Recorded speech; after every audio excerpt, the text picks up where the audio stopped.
I am so excited about this. So many of you asked about Google Docs.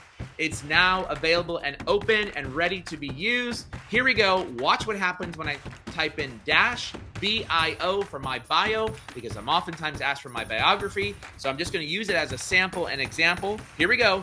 -bio, and boom, there you have it right there. It now populates all out. My long version, my shortest version, etc., etc. So you have the ability to be able to use your fly cuts inside of a Google Doc.